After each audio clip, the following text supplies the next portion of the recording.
Facebook খুলেন আর YouTube খুলেন আর যাই খুলেন, মানে রাসেল ভাইবার এমন ভাবে আক্রমণ করছে হোসেন ভাই, এমন ভাবে দেখাইতেছে মনে হয় যে আমাদের প্রত্যেকের ঘরে আইসা বৈশা রইছে, এমনটা মনে হয় না?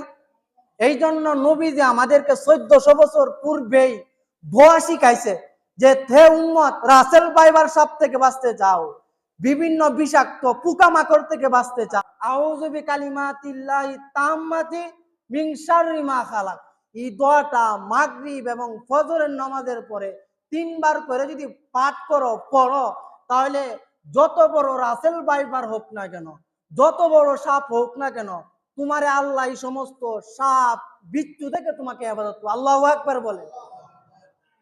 ভাই আপনি রাসেল ভাইবারে বই করতেছেন, মাছ হাত দেখলেও বলে রাসেল ভাইবার। আরে ভাই কোন এক জগতে আসি, দুরাহাত দেখলেও তো রাসেল ভাইবার। আপনি যে জায়গাতে যান খালি রাসেল ভাইবারের আলোচনায় করতেছে।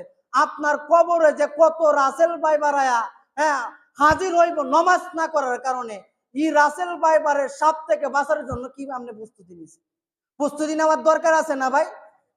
ভাই আপনারা 5 মিনিট সময় দিলে আমি একটা কথা বললে শেষ করে ফেলাবো যে সাপের কেন পা নাই, সাপ এটা কেন অন্যায় করছে বলবো ভাই? কষ্ট হইব আপনাদের? আল্লাহ পাক রব্বুল আলামিন বলেন পৃথিবীতে যত প্রাণী আছে সমস্ত প্রাণীর তো পা আছে, পিঁপড়ার পা আছে, আপনার সমস্ত প্রাণীর পা আছে, কিন্তু ভাই সাপের কেন পা নাই? কিতাব অনেকগুলি গাইতে পাইছি যে আল্লাহ পাক রব্বুল আলামিন যখন আদমকে বলছিলেন যে হে আদম এদিকে আসো, এবং ফেরেশতাদেরকে বলছিলেন এইদিকে আসো, আদম রে বললেন বল এই জিনিসের নাম কি, ওই জিনিসের নাম কি? আদম প্রত্যেকটা জিনিসের নাম বললেন এবং ফেরেশতাদেরকে বললেন তোমরা বলো এই জিনিসের নাম কি? ফেরেশতারা বলল আল্লাহ তুমি যা শিখাইছো আমরা তাই জানি, এর অতিরিক্ত কিছু জানি। যে হে আল্লাহ আপনি যা শিখাইছেন আমরা তাই জানি। তো সবাই সিজদা করলো, একজন দাঁড়ায় রইল। আল্লাহ বললেন সবাই সিজদা করলো, তুই কেন দাঁড়ায় রইছস? তখন বলতেছে খালাকতানি মিন নার ওয়া খালাকতাহু মিন তিন। ইবলিসটা বলে আল্লাহ আমারে বানাইছো আগুন দিয়া, আদমরে বানাইছো মাটি দিয়া। আগুনের বৈশিষ্ট্য উপরে যায়, মাটির বৈশিষ্ট্য নিচের দিকে যায়, কাজে আল্লাহ আমি কিভাবে আদমরে সিজদা করব? এই কথা বললে আল্লাহ বলছে ক্বালা ফাখরুজ মিন্না, হে বেয়াদব তুই জান্নাত থেকে বের। যখন আদমরে জান্নাত, যখন ইবলিসরে জান্নাত থেকে বাইর করে দিলেন, তখন আদম এবং হাওয়া জান্নাতে খাইতেছে, ঘুরতেছে, ফিরতেছে। ইবলিসরে কোন জায়গা থেকে বার করছে আল্লাহ? জান্নাত। একটু জুড়ে বলেন কোন জায়গা থেকে বার করছে ভাই? কোন জায়গা থেকে বার করছে ভাই? এখন চিন্তা করলেন আদম এবং হাওয়ারে জান্নাত থেকে কিভাবে বের করা যায়, আদম এবং হাওয়াকে কিভাবে জান্নাত থেকে বের করা যায়। তো তখন কাছ থেকে আদম এবং হাওয়ার পিছনে জান্নাতে ঢোকার জন্য একটা ক্যাপাসিটি লাগবে না? লম্বা কথা বুঝছেন, আমি একবারে সংক্ষিপ্ত ভাবে বলতে।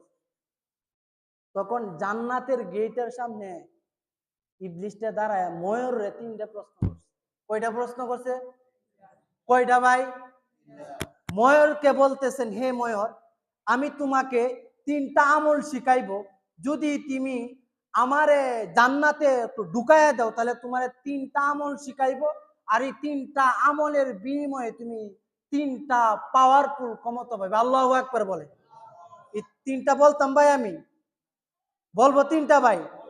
বলতেছে ইবলিস ময়ূরকে বলতেছেন হে ময়ূর, আমি তোমাকে প্রথম যে দোয়াটা শিখাইবো, এই দোয়াটা পড়ার দ্বারাতে তোমার 1 নাম্বার ফায়দা হইবে যে তুমি কিয়ামত পর্যন্ত হায়াত পাইবা।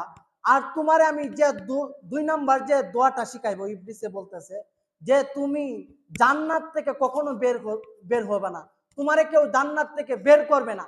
আর 3 নাম্বার যে দোয়াটা আমি শিখাইবো, 3 নাম্বার দোয়াটা শিকার কারণে তোমার শরীরের লাবণ্যতা, তোমার শরীরের সৌন্দর্যতা দিন দিন বৃদ্ধি পাইবে। ময়ূর পাখিরা কয়টা অপশন দিলেন? 3টা দিলেন। তখন ময়ূর বলে না ভাই, আগে আমি পরামর্শ করি। তো সাপের কাছে যায় পরামর্শ করে, ভাই আমারে তুই 3টা অপশন দিছে, 1 নাম্বার অপশন হইল আমারে এমন একটা দোয়া শিখাইবে যে দোয়াটা আমি পড়লে আমি একেবারে কিয়ামত পর্যন্ত হায়াত পাইব। 2 নাম্বার আমারে এমন একটা দোয়া শিখাইব যে দোয়াটা আমি পড়লে আমার জান্নাত থেকে কখনো বের হইতে হবে না। 3 নাম্বার আমাকে এমন একটা দোয়া শিখাইবে যে দোয়াটা আমি শিখলে আমার শরীরের সৌন্দর্যতা লাবণ্যতা কখনো কমবে না। তখন সাপ বলে এটা আমার দরকার। কেটা শিখাইছে ভাই? সাপে কাছে যখন ময়ূরে যাই পরামর্শ চাইলেন, তখন সাপে বললেন ঠিক আছে আমি কাজটাই করব। তখন সাপে কি করলেন, জান্নাতের গেটের সামনে গেলেন, যাওয়ার পরে সাপ এভাবে হা করলেন আর ইবলিসে সাপের মুখের ভিতরে ঢুইকা গেলেন। ঢুইকাই আদমকে না করছিল যে তোমরা গন্ধম গাছের কাছেও যায় না, ওই জান্নাতের ভিতরে ঢুইকা আদম এবং হাওয়ার কাছে সাপের মুখ থেকে বলতেছেন, হে আদম এবং হাওয়া, তোমরা যদি জান্নাতে থাকতে চাও, জান্নাতে ঘুরতে চাও, তাহলে গন্ধম গাছের ফল খাও। গন্ধম গাছের ফল খাইলে তোমরা ওই জায়গাতে দীর্ঘদিন থাকতে পারবে। তো ইবলিসের কথায় কি করলেন, আদম এবং হাওয়াই ফল খাওয়ার কারণে আল্লাহ জান্নাত থেকে কি করলেন, আদম এবং হাওয়ারে বার করে দিলেন। বা ইবলিস কি কখনো জান্নাতে ঢুকতে পারলো ভাই? ঢুকতে পারলো না। কার মাধ্যমে ঢুকছে ভাই? কার মাধ্যমে ঢুকছে ভাই? সাপের মাধ্যমে ঢুকছে।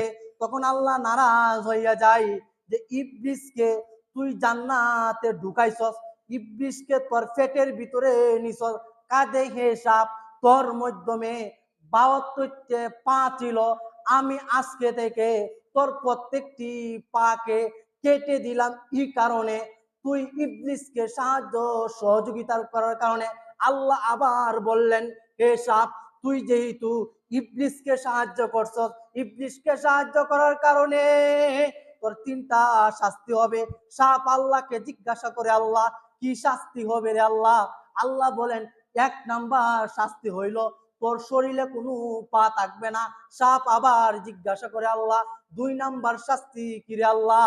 আল্লাহ বলেন, হে সাপ, 2 নাম্বার শাস্তি হইল তোর মুখের মধ্যে এমন একটা বিষ দিয়ে দিছি যে মানুষকে দংশন করবে, ওই মানুষটাই মারা যাবে। সাপ আবার আল্লাহকে জিজ্ঞাসা করে, আল্লাহ 3 নাম্বার কি সাধারে মৌলা? আল্লাহ পাক রব্বুল আলামিন বলে, হে সাপ, এই অন্যায় করার কারণে, ইবলিসকে তোর পেটের ভিতরে ঢুকানির কারণে আমার বান্দারা তোকে যেখানেই পাবে, সাপ নামক যত বস্তু যে জায়গাতেই পাবে, মানুষই সাপকে হত্যা করে ফেলবে। আল্লাহু আকবার বল। 1 মিনিটে কথা শেষ করে দিতে ভাই। রসুল হাদিসে কি বলেন? রসুল বলেন, আমার কোন উম্মত যদি সাপ দেখার পরে এই সাপটাকে যদি ভয়ে ছেড়ে দেয় যে এই সাপটাকে যদি আমি হত্যা করি, তাহলে এই সাপের বংশধর আমাকে আক্রমণ করবে। এই নিয়তে যদি কোনো ব্যক্তি কোনো সাপকে, যে কোনো সাপকে ছেড়ে দেয়, রসুল বলেন ওই লোকটা আমার উম্মতই নেই। নাউজুবিল্লাহ বলতেন না। রসুল বলেন তোমরা সাপ যে জায়গাতেই পাইবা ওই জায়গাতেই হত্যা করবা। কারণ তোমার সামনে দিয়ে একটা সাপ গেছে, তুমি যে সাপটাকে হত্যা করলা না, এই সাপটাকে হত্যা করার না করার কারণে আমার আরেকটা উম্মত কি সাপটা কি করব, আক্রমণ করব। আমার আরেক উম্মত এই সাপ দেখলে ভয় পাইব। এই কারণে তোমার উচিত হইল এই সাপটা কি করা, মেরে ফেলা। আল্লাহর নবীর নিকট সাহাবায়ে কেরামরা গিয়ে বলেন, হে আল্লাহর নবী, আমাদের নিকট অনেক সাপ আছে, আমরা যখন বিভিন্ন জায়গায় পরিষ্কার করতে যাই সাপ পাই। তো রসুলের নিকট আবার গিয়ে বলেন, এ আল্লাহর নবী, জমজম কূপ, এখন তো আধুনিক সিস্টেম, আগের যুগের জমজম কূপ ছিল মাটি দিয়া। আল্লাহর নবী পাঠাইতেন জমজম কূপটা একটু পরিষ্কার করে আসো।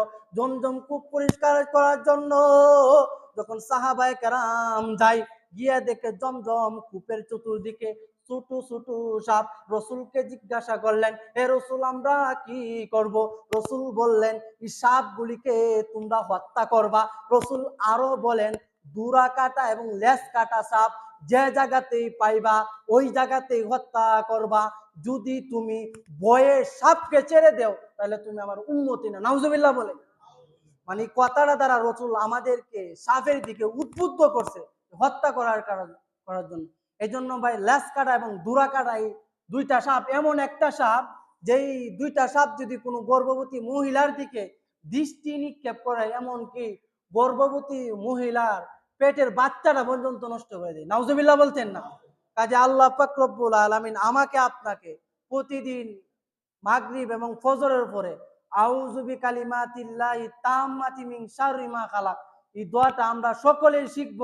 মাগরিব এবং ফজরের নামাজের পরে আমরা পড়ব। যে কথাগুলি বললাম, আল্লাহ তাআলা এই কথাগুলির উপর আমল